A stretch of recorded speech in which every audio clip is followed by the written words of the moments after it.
se retrouve pour la troisième et dernière partie du sujet d'Amérique du Nord 2008. Donc dans cette partie, on étudie la réaction entre l'acide éthanoïque et l'ammoniac. Donc je vous ai réécrit l'équation en faisant apparaître en couleur, donc en bleu, le couple acide éthanoïque ion éthanoate et en vert, le couple ammonium-ammoniac. Donc dans la première question, on va vous demander d'établir le quotient de réaction à l'équilibre de cette transformation. Je vous ai mis les formules qu'il faut connaître et qu'on va utiliser. Donc la formule pour calculer la constante d'acidité Ka, on l'a vu précédemment, hein, concentration de la base du couple à l'équilibre fois concentration en H3O+, divisé par la concentration en acide du même couple à l'équilibre, fois C0 qui vaudra 1,0. Donc pour déterminer le quotient de réaction à l'équilibre de cette transformation, donc le quotient de réaction à l'équilibre, QREC, ça va être égal à la constante d'équilibre K de la transformation. Donc on a déjà vu comment on écrit des constantes d'équilibre, donc on va l'appliquer directement à cette transformation.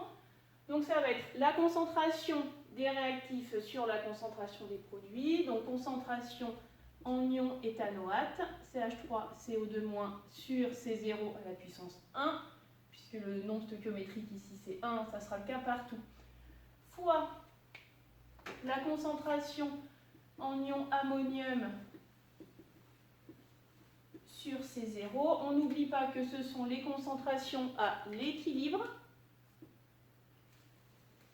divisé donc par la concentration en acide éthanoïque, CH3COOH, à l'équilibre sur C0, fois la concentration en ammoniac à l'équilibre sur C0. On vous demande par la suite de calculer cette constante d'équilibre. Donc déjà pour ça, j'ai simplifié par C0 pour avoir une expression plus simple de la constante d'équilibre. Et on va essayer de faire le lien ici entre les valeurs des concentrations et les constantes d'acidité. Puisqu'à l'état d'équilibre, on a uniquement la valeur du pH, on n'a pas les concentrations des espèces. Donc si on regarde pour le couple acide éthanoïque ion éthanoate, si on regarde par rapport au Ka, donc on a bien la concentration de la base divisée par la concentration de l'acide. Qu'est-ce qui va nous manquer? La concentration en ion oxonium divisée par C0. Donc je vais pouvoir les ajouter ici en faisant donc, en multipliant par la concentration en ion oxonium fois C0 et en divisant par la même chose pour ne pas modifier mon équation. N'oublie pas, c'est toujours à l'équilibre. Donc là, qu'est-ce qu'on va reconnaître? Eh bien, on a le Ka de, ici, l'acide éthanoïque ion éthanoate. Donc, fois H3O+, divisé par C0. Donc, on aura ici Ka CH3CO 2H CH3CO-, divisé par, regardons le couple ammonium-ammoniac. Cette fois-ci, on a NH4+, fois C0, divisé par NH3 fois H3O+. Donc, on a l'inverse du Ka. Donc, je vais pouvoir dire que c'est divisé par le Ka du couple NH4 plus NH3. On peut passer à l'application numérique.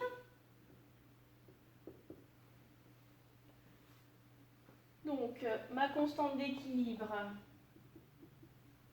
ça va être le Ka, on n'a pas les Ka, mais on a les Pk, donc 10 exposant moins Ka.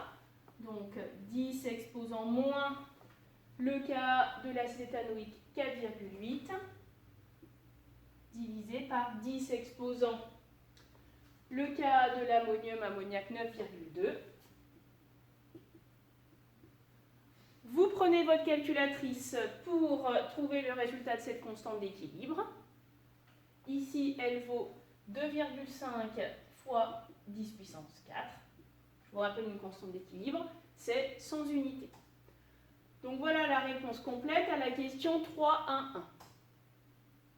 Dans la question 3.1.2, on vous demande d'écrire le quotient de réaction à l'état initial, de calculer sa valeur et de comparer avec la valeur de la constante d'équilibre et de conclure. Donc, le quotient de réaction à l'état initial, c'est le même principe que tout à l'heure. On reprend les concentrations en produits, mais cette fois-ci, ce n'est plus à l'état d'équilibre, c'est à l'état initial, donc vous mettez bien l'indice petit i, divisé par la concentration des réactifs, eux aussi à l'état initial. Donc, à l'état initial, j'ai bien de l'acide éthanoïque, hein, c'est tout ce qui a le grand A en indice, et j'ai bien de l'ammoniac, puisque c'est tout ce qui a le grand B en indice. Par contre, à l'état initial, je n'ai pas formé d'ion éthanoate ni d'ion ammonium. Donc leurs concentrations sont nulles. Donc on peut l'écrire à l'état initial.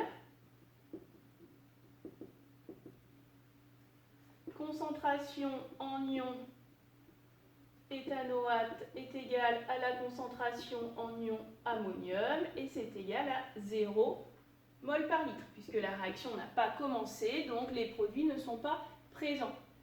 Qu'est-ce qu'on peut en conclure pour le quotient de réaction à l'état initial, hein? On va avoir 0 au numérateur, donc mon quotient de réaction à l'état initial est égal à 0. On vous demande par la suite de comparer QRI et K, donc le quotient de réaction à l'état initial et la constante d'équilibre. Qu'est-ce que l'on remarque? On remarque que le quotient de réaction est plus petit, le quotient de réaction à l'état initial est plus petit que la constante d'équilibre. On peut conclure que la réaction va donc avoir lieu dans le sens direct, c'est-à-dire vers la formation de l'ion éthanoate et de l'ion ammonium.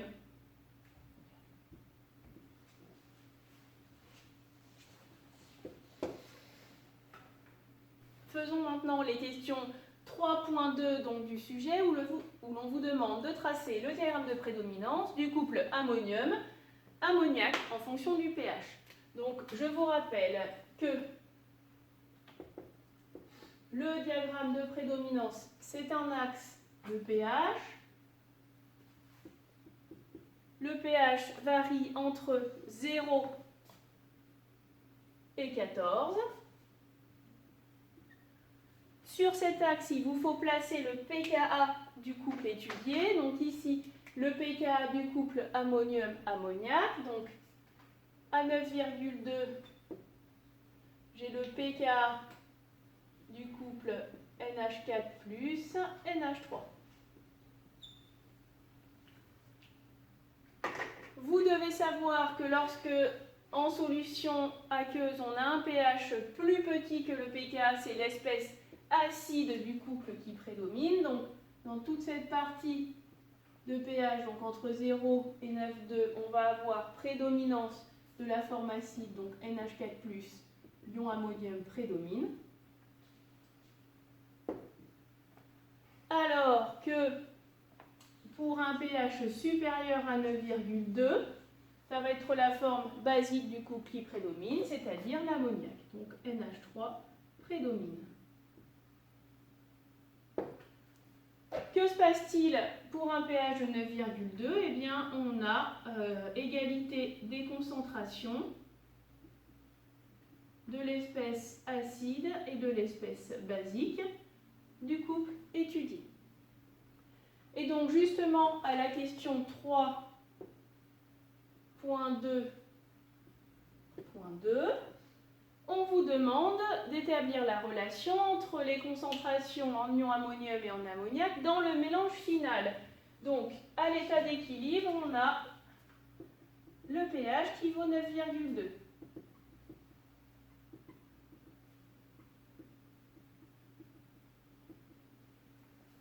Et si on compare ici au diagramme de prédominance, eh bien on voit ici que le pH à 9,2 est égal au pKa. Donc ça signifie qu'à l'état d'équilibre de ma transformation ici, j'ai égalité des concentrations entre l'ion ammonium et l'ion ammoniac, puisque le pH du milieu est égal au pKa. Dans la question 3.3, on vous demande de trouver la relation, cette fois-ci entre la concentration de l'ion ammonium et la concentration de l'ion éthanoate. C'est relativement simple puisque on regarde, ces deux espèces ont le même coefficient stoichiométrique, 1 et 1. Donc à chaque fois que je vais former une molécule d'ion éthanoate, je vais également former une molécule d'ion ammonium. Donc, à l'état d'équilibre, la concentration est la même pour l'ion éthanoate et l'ion ammonium. Donc ça, c'est la question 3.3. À l'état d'équilibre,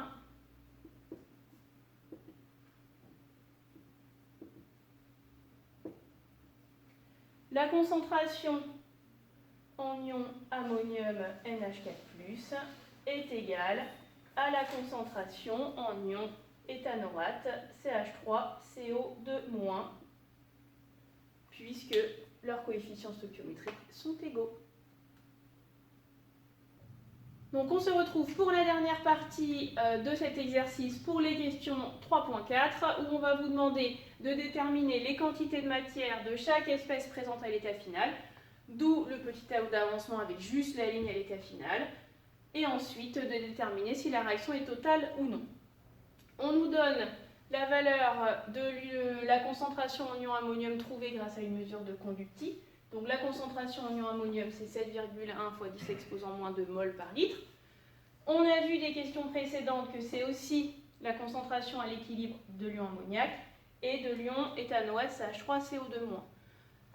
Donc si ils ont la même concentration, ils ont aussi la même quantité de matière.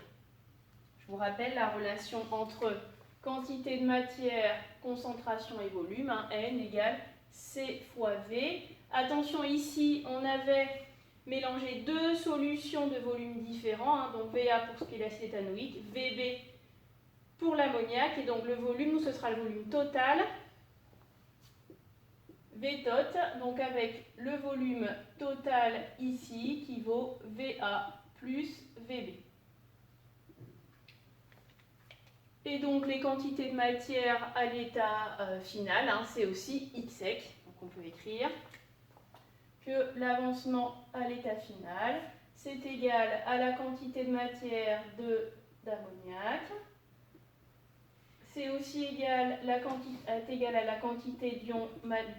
de matière d'ammonium à l'état final, donc à l'équilibre. Et c'est aussi égal à la quantité de matière d'ion éthanoate à l'équilibre. Et ça va donc être égal si on applique la formule. C'est la concentration en NH4+ à l'équilibre fois donc VA plus VB. On peut faire l'application numérique. Je vais juste noter X sec. Donc la concentration en NH4+, 7,1 fois 10 exposant moins 2 mol, fois le volume total qui vaut donc 100 plus 40, donc 140,0 fois 10 exposant moins 3. Je vous rappelle, pour convertir les millilitres en litres. Vous prenez votre calculatrice pour calculer la valeur de X sec et si tout va bien, vous trouvez une valeur de 9,9 fois 10 exposant moins 3 mol.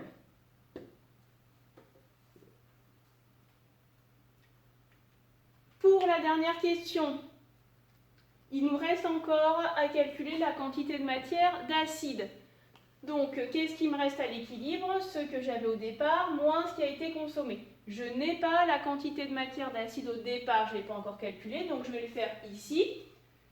Donc, la quantité de matière initiale en acide éthanoïque, c'est Ca fois Va. On fait l'application numérique. La quantité de matière initiale en acide, c'est donc 1,0 fois 10 exposant moins 1 fois 100 fois 10 exposant moins 3, comme tout à l'heure, conversion des millilitres en litres. Et là, vous trouvez 1,0 fois 10 exposant moins 2 mol. On va maintenant faire le calcul pour trouver combien j'ai donc d'acide éthanoïque à la fin. Donc 1,0 fois 10 exposant moins 2 moins 9,9 fois 10 exposant moins 3. Vous trouvez 1,0 fois 10 exposant moins 4 mol. Donc pour finir, la dernière question, on vous demande si la transformation est totale. Donc pour ça, je vous ai remis l'avancement final qu'on a trouvé, 9,9 fois 10 exposant 3 mol. Et je vous ai remis la quantité de matière initiale en acide éthanoïque. On va en avoir besoin pour la suite. Donc pour savoir si une transformation est totale ou pas, il faut calculer taux, qui est le rapport entre l'avancement final, donc ici X sec, sur l'avancement maximal X max. On ne va pas redémontrer quel est le réactif limitant. En fait, vous pourrez voir qu'il reste beaucoup plus d'ammoniac que d'acide éthanoïque, c'est la question précédente. Donc le réactif limitant serait l'acide éthanoïque, et comme on a un nombre stoichiométrique qui vaut 1, X max correspond à la quantité de matière initiale en acide éthanoïque. Donc si je fais le calcul pour taux, j'ai taux qui vaut 9,9 fois 10 moins 3 sur 1,0 fois 10 exposant moins 2, et on trouve taux qui vaut 0,99. En théorie, si la réaction est totale, on doit trouver 1, mais ce qui n'arrive jamais en réalité. Donc là, à 0,99, on peut conclure que la réaction est totale.